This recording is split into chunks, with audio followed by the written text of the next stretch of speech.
Hi everybody, it's Tim at Volgistics, and I'm here with some exciting news for you today. Now, after a lot of time in development, we're ready to release our new version of VicNet out for beta, and we are so excited. Getting into the beta gives you and your volunteers early access to this new version of VicNet.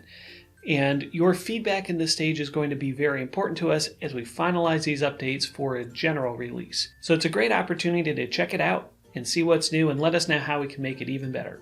I'm here today to give you a little preview of the new VicNet, show you what's available, and how you can share it with your volunteers. While we're sticking with the same general layout and features that you're used to, we did totally redesign this module. We've also laid some groundwork for a lot of additional improvements coming down the line.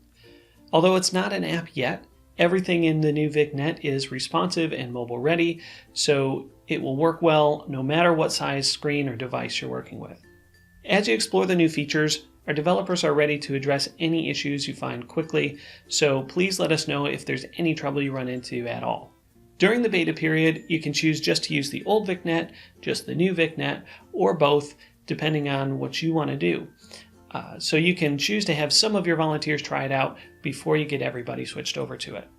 Now, we are really excited about this update. The new VicNet is fast, it's smooth, it's responsive, and we know it performs well under heavy load, and all of the common combinations of settings have been tried out, so we're confident that this is going to be a big improvement for your volunteers. So let's take a look through the new VicNet and show you some of the changes.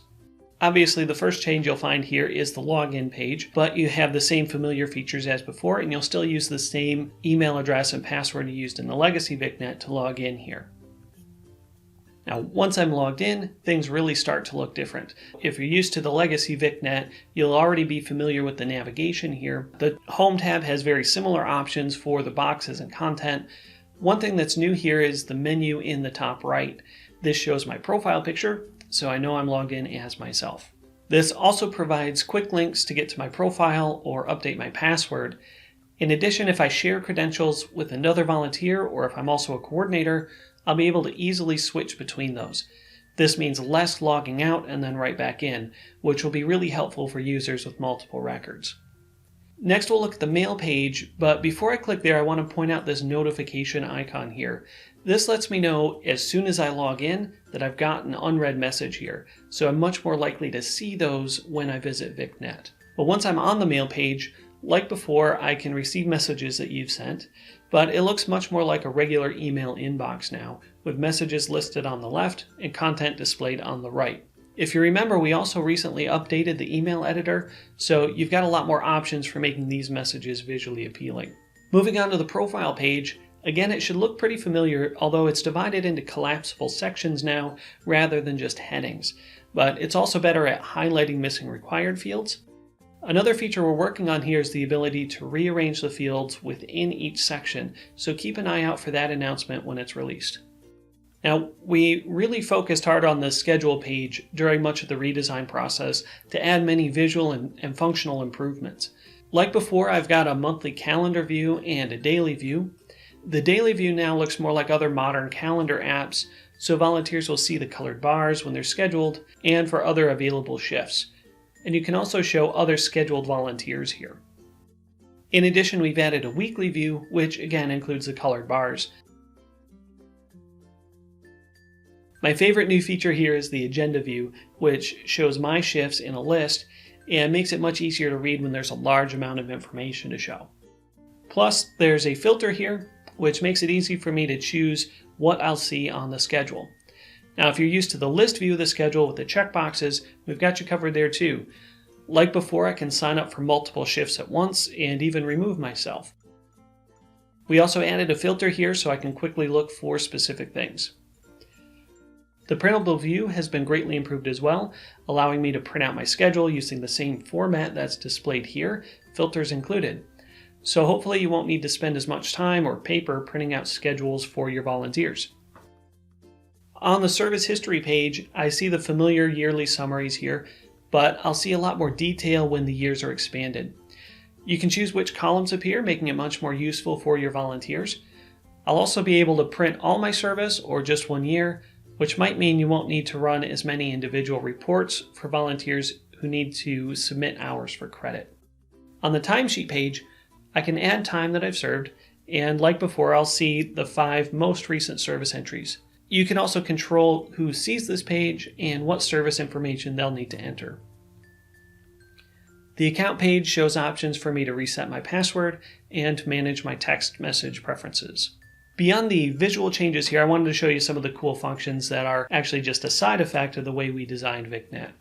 First, I want you to notice the URL as we're navigating around these pages. Since the URL is changing depending on the page you go to, you can actually send volunteers directly to a particular page with a different link. For example, if I send out an email asking volunteers to sign up for a shift, I can include a link to send them right to the schedule page instead of just the login page. So they'll still need to log in, but after they do, they'll be directed right to the schedule rather than the home page. The other thing that's really useful here is VicNet now supports MultiTab Browsing. So here I am in VicNet on one tab, and I can open these links in additional tabs. So for volunteers that prefer that kind of an experience, you can definitely allow that now. Next, I want to show you some of the changes on the Volgistics side of things. So let's jump into Volgistics and go over to Setup. Now here you'll see that the settings for the legacy VicNet have been moved down to the bottom, and we have a new section for the beta version. So let's expand this and take a look at the options here. First, notice that the mobile theming options are gone.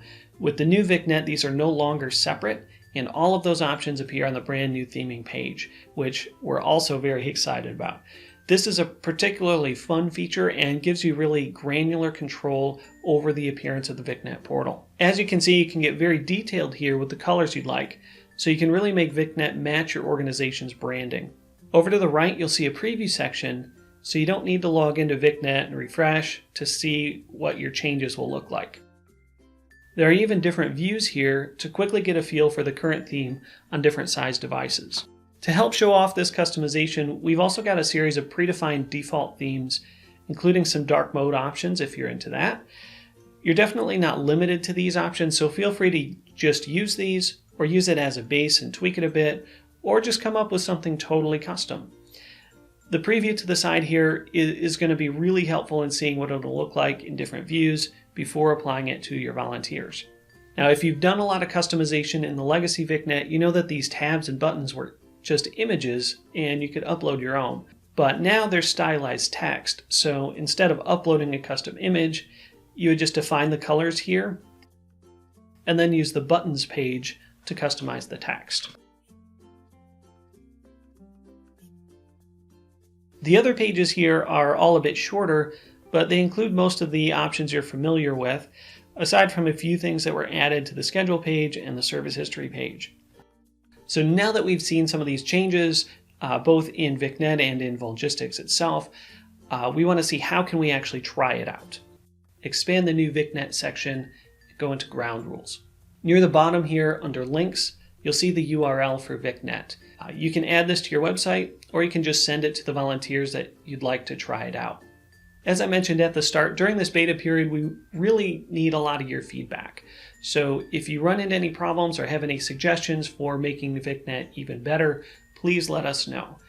We really want to hear from you. If you have any of your volunteers try it out, feel free to pass along any feedback you get from them, good or bad.